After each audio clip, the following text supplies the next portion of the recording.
On the other hand, we have Bosnian brands which actually lack something that would be called country of origin.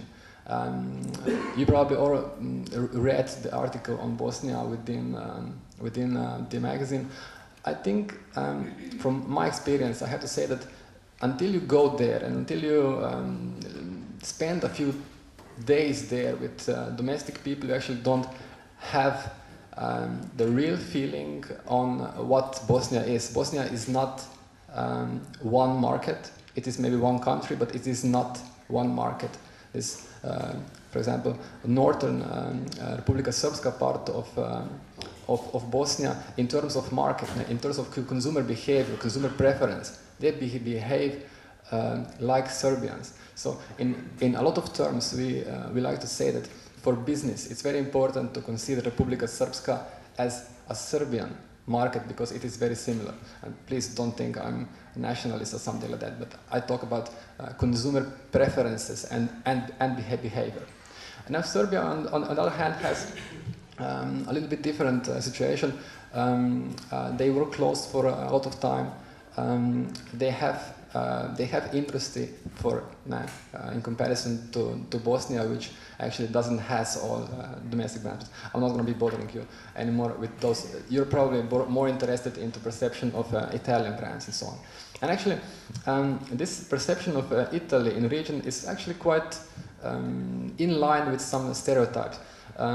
Italy is perceived, things that step out are attractive prestige.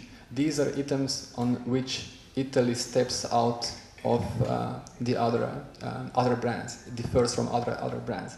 Now, there's something really interesting that I found out, and it is, I actually had to check it 3 times because I couldn't believe it first. Italian brands have extremely positive perception in Serbia. Extremely positive. Really, I couldn't believe it. It's a huge difference to other countries. But in general, as I said, these are the topics that step out. On the other point of view, here we see actually how well Slovene brands in the region are perceived. In terms of quality, they are perceived on the level of, for example, Austrian brands. Nevertheless, Austrian brands are perceived as a lot expensive in the region than Slovene brands. Okay, let's then focus on Slovenia, which probably we are more interested into. Okay, if you were checking before region and now we see Slovenia, it's quite logical that perception of Slovenian brands in Slovenia is even better than it was on the region. And of course, here also this quality sign steps out. And actually, that's going to be something I'm going to be also addressing later, because in terms of ethnocentrism, for a long time I had a feeling the Slovenes are not very ethnocentric people. But in terms of consumer ethnocentrism, of protecting domestic Slovene brands, they are pretty much ethnocentric. And this ethnocentrism of Slovenes actually derives out of this quality sign. We value our brands, our industry in a way, pretty high. And that's where Slovene ethnocentrism derives out. We're going to see also later what is the difference to, for example, Croatia. Okay, now it's quite more interesting to see, for example, comparison of Italian and Austrian brands towards Slovenes. But again, also in Slovenia, attractive and in a way prestige comes out. I would like to address one more thing, that in the distribution of perception of Italian brands in Slovenia, we clearly have, in terms of quality, we have some 2 moduses. We have a segment of people that is qualitatively valuing Italian brands very high, and we have a segment of people that don't do so. But nevertheless, we have those things that do differentiate Italian brands, for example. Okay, if we would sum up these things about the perception of brands within the region, we clearly saw that from the regional, from the ex-Yugoslav brands, we have Slovene and Croatian brands that are perceived quite positively.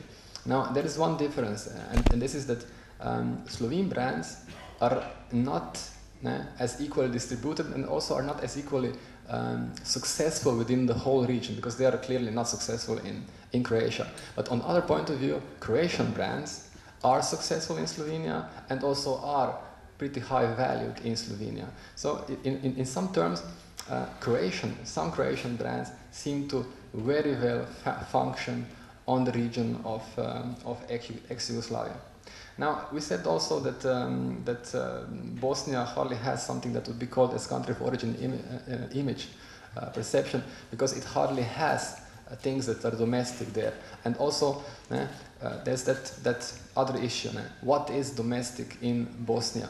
For the northern, for the Republika Srpska part, in a big amount, domestic things are perceived as Serbian things, and in Herzegovina, in more Croatian part, in a big amount, Croatian things are perceived as domestic. So Bosnia is something of a problematic market, if I can say it so.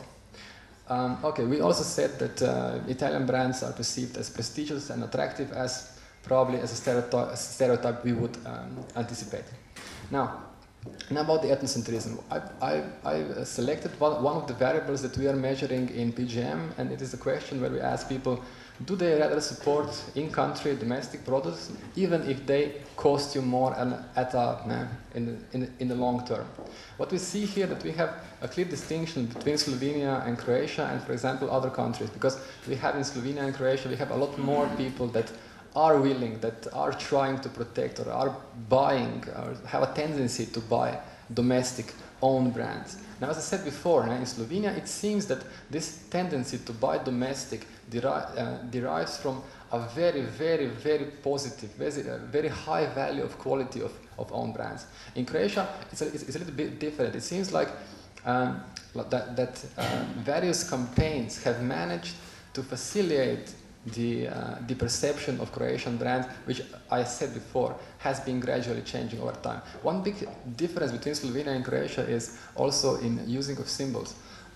Croatia is very successfully using one uniform symbol to facilitate, in a way, nationalism, to help domestic brands, to help domestic economy, and actually it did paid off.